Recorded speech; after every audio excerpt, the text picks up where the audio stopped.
De tous les jeunes gens qui monterions, un seul osait prétendre à ma main. C'était le colonel Torok. Le souvenir du projet que le consul avait eu de la marier avec sa sœur lui donnait la pensée qu'il ne se poserait pas à son union avec moi. Je m'étais bien perçu qu'il était plus embarrassé que d'autres en me parlant, plus assidu à la maison, mais jamais où le monde était venu trahir ses impressions. Murat lui arracha son secret et se mit en tête de faire réussir ce mariage.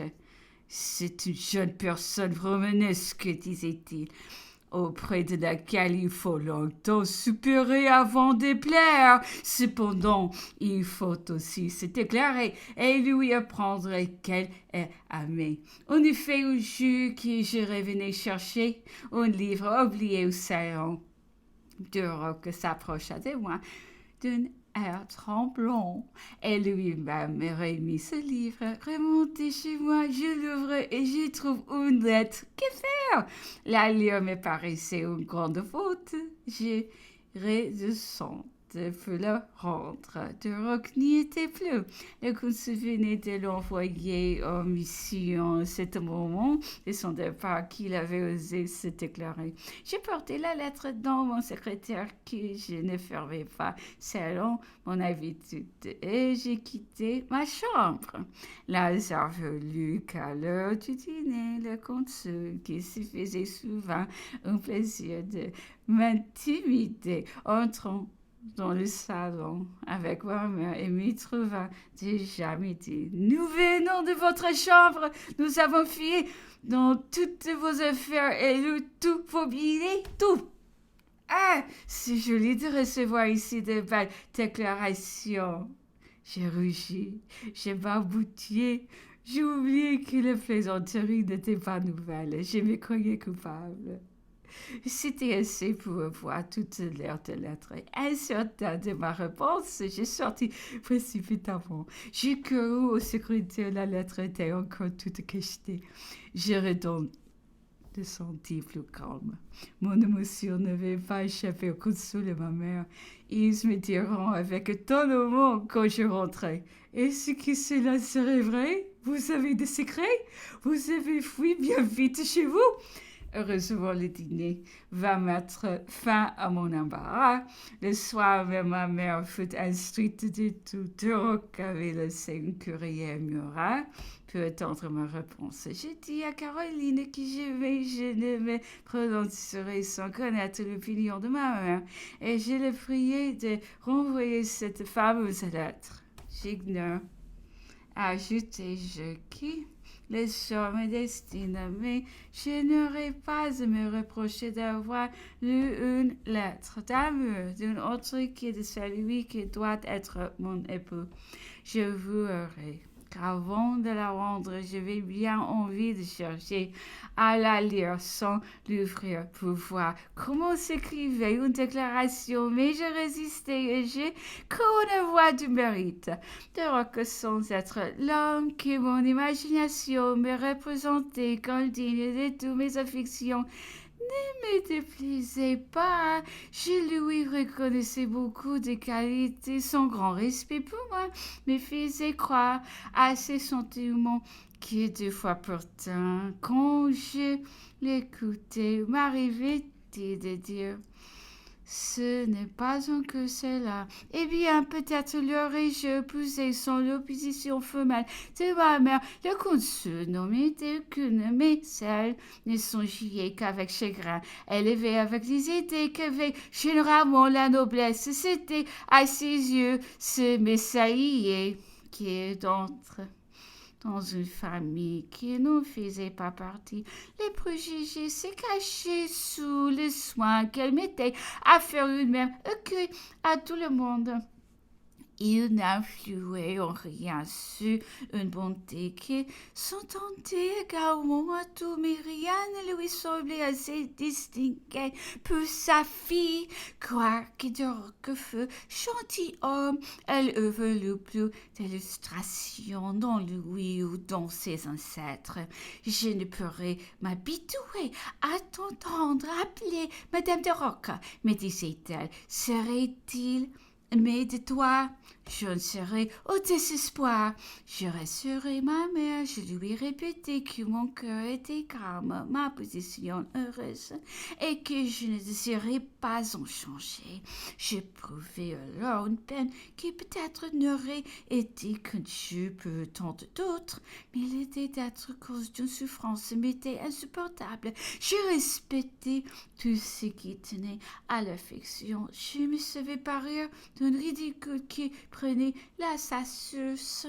Burian, secrétaire intime de Consul, était un homme assez âgé, très laid, spirituel mais satirique, plus redoutable au salon par cette facilité de trouver le malin côté des choses qui, par sa place auprès du consul, tout à coup devint sombre, taciturne, ne parlait plus à personne, ne lisait que les nuits de Young, s'enfonçait seul le soir dans le bois.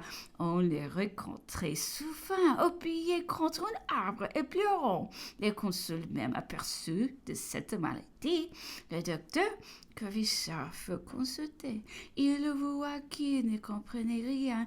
Le général Bessilleur soutint il manquait de choses au monde pouvions seul le mettre dans cet état. Un banqueroute ou un malheureux. Ce fut une trait de lumière. Les habitants de ma maison ne douteront plus de sa passion pour moi. On l'a traité de folie, mais elle semblait si grave qu'on n'osait pas s'en moquer ouvertement. Ma mère m'en parla, je m'ai paré aider, ne m'étais entré dans la tête. Je devins attentive et je peux me convaincre qu'elle n'était pas sans fondement, mais je n'eus pas plutôt reconnu le mal dont j'étais la cause involontaire que j'ai pris la ferme résolution de la guérir par quel moyen. La jeunesse ne doute rien, la pureté de l'intention l'encourage. Elle devrait sans cesse arriver au bout parce qu'elle étend avec énergie et droiture. J'ai recherché Brian à Capan, j'ai regardé avant. Il me fut difficile d'entrer en conversation avec lui. Il me fuyait avec soin. Enfin, l'occasion se présenta. J'ai commencé par m'informer de sa santé. Vous devez la soigner, lui dis-je, pour votre femme et votre enfant. Voyez-vous votre médecin? Il ne peut rien à mon état. Alors, vos amis peuvent quelque chose. Si vous avez une peine morale, vous devez chercher des consolations près de votre femme. Elle ignore ce que je sens, personne au monde ne le sait. Comment vous éprouvez un chagrin que personne ne partage et vous n'avez pas en vous de quoi le vaincre? Cela vous étonne, mademoiselle, mais si vous aimiez vivement une personne que votre mère vous défendit d'épuiser, que ressenteriez-vous?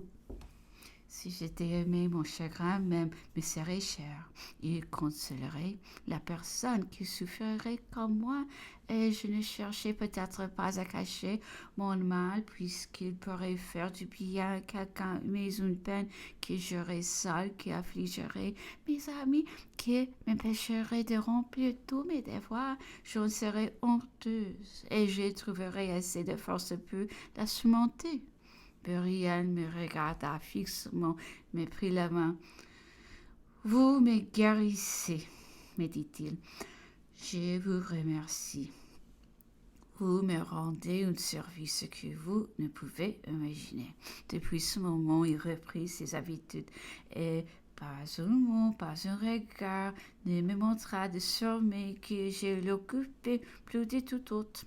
Je fus Enchanté de cette guérison. J'étais étonnée d'inspirer de l'amour, du jeu naturel sans coquetterie. Je désirais être aimée et je ne cherchais pas à plaire.